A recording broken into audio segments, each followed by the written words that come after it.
Chris, and today I'm going to be reporting on some of the Ferrari news that we've been hearing a lot in the car world recently. Let's take a look. By the way, these papers serve absolutely nothing to me. They're completely random papers. So let's start off with the Speciale crash at Katie's Cars and Coffee in Virginia. So we've all seen the video of the lady in the 300 SL Mercedes backed over the hood of the very special Ferrari 458 Speciale. So in the comments on some of those videos, you might have seen people trying to defend that woman, saying all this stuff, it's just a car, it's just a car, it's just a car.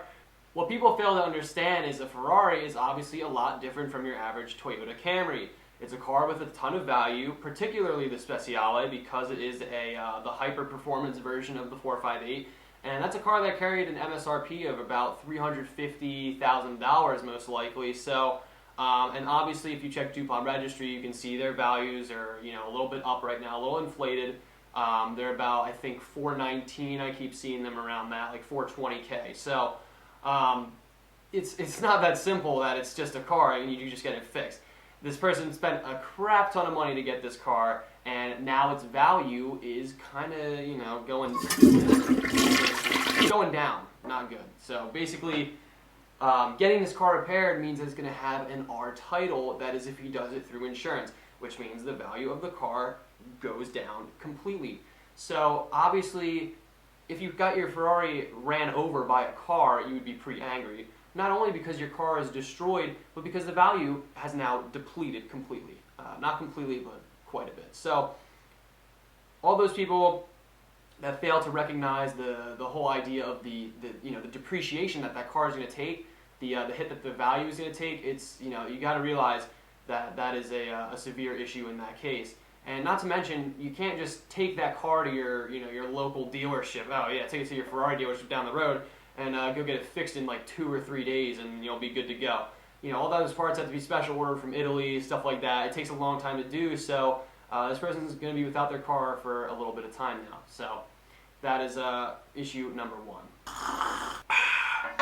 Alright guys, so item number 2 on our list is Marchettino's discovery of the 488 car, the test mule over in Maranello at the Ferrari factory with the supposed Kers system installed on the car. So obviously, if you've seen that video, you see that is the 458 body car with some of the modified intakes, and Marchettino reported hearing one of the drivers say, don't turn on the Kers system. So that would mean that is basically the LaFerrari's hybrid setup being implemented on the 488 powertrain.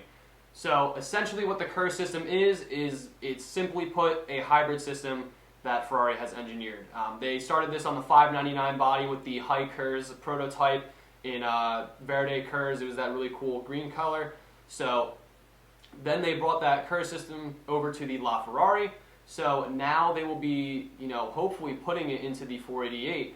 Obviously, they're not going to be using that 458 body with the modified intakes. They just use the 458 bodies as test mules over there, and I don't think they'll be bringing that style back to make this new car. What they'll be doing is putting this Kers drivetrain in the 488 bodies, probably adding an aggressive aero kit. It will most likely become the new 488 GTO or Speciale edition, whatever the hyper 488 car is that Ferrari will create. I think we can assume that this car will be making about 800 horsepower. I think somewhere in the 800 horsepower range. If you look at the 458 Italia, they started at 562 horsepower, and that got bumped up to about 597 with the Speciale. The LaFerrari is a 789 horsepower V12 paired with about 180 horsepower electric motor. So obviously Ferrari does want to increase the power. And if they intend on using the same exact Kers setup on the 488, we can expect another 180 horsepower bump. You take that from the 660 horsepower that the 488 has, and that bumps that up to very, very high 800. So we'll see if they will tone down that a little bit just to keep the value of the Ferrari F12s and the F12 TDFs up. Obviously, those cars are valuable because they have the high horsepower V12s. And I don't think they want their 488 Speciale or GTO to be wiping those cars out. So what they'll probably do is, I think, make it low 800 horsepower. Obviously, this is a very controversial decision by Ferrari. A lot of people are upset with the turbos on the 488. They want to keep it naturally aspirated cars, and they want to keep it natural and more pure.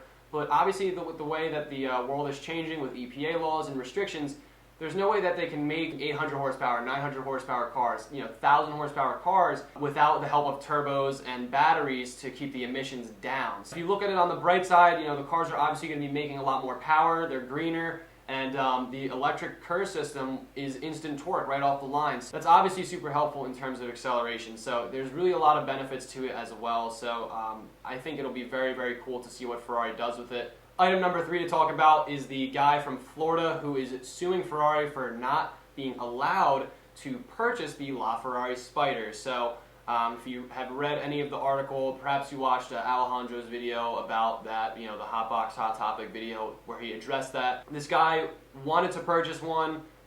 It didn't really make any mention whether he got the box. If you saw some of the pictures a few months ago, a lot of those pictures were popping up on Instagram of people getting the beautiful Ferrari box with the LaFerrari key in it and everything, or the invitation to get the Spider.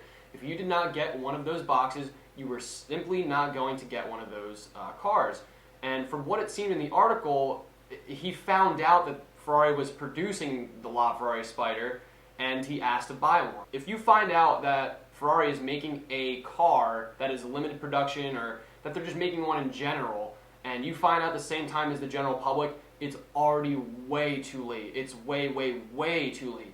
The people that got the allocations to get the LaFerrari Spiders, they had those. They knew they were getting those cars months before that rendering of the car was released to the public. And those cars have been in production already. They're set to roll on the street in September at this point. So Ferrari kept it really simple. Just no custom colors, nothing crazy specs. They just wanted to pump these out and get them out on the road. And like I said, these people have known for a very long time now that these cars were available, and they've already secured deals. They already purchased the car. So I think this guy found out a little bit late. Perhaps he found out around the same time as us. I don't know. I'm just assuming, but I think that's what happened. And he's upset that he can't buy one. I know he tried sending literally a down payment for $1 million. He tried enclosing a check and sending it to them, and they simply just turned him down, and they sent it back and said, we can't accept this. What are you going to do? Ferrari's a huge company. They can do whatever they want. They don't care who you are, what you do, or how many cars you own. This guy supposedly owns the most highly valued Ferrari in the entire world, and it's valued at $100 million, and he's got a collection of quite a few more cars. So it just goes to show they don't care, and they pick and choose whoever they want to buy their cars, and if you're upset about it, you're upset about it. That's just how it goes, and like I said, they can do what they want. I don't think this guy's going to win anything. He's suing for $75,000 on the claim that he's, Ferrari has defamed him, and he's suing for defamation and damages. The presumption is that he is being defamed because he is known as a big collector in Ferrari land, and by Ferrari not letting him buy this car, that means he is no longer a big shot, I guess. I'm guessing that's the way he's thinking. Like I said, I don't think he's going to get anywhere with this. He'll get no traction. Ferrari's a huge company. That's ridiculous. I mean, you're not being defamed, I don't think.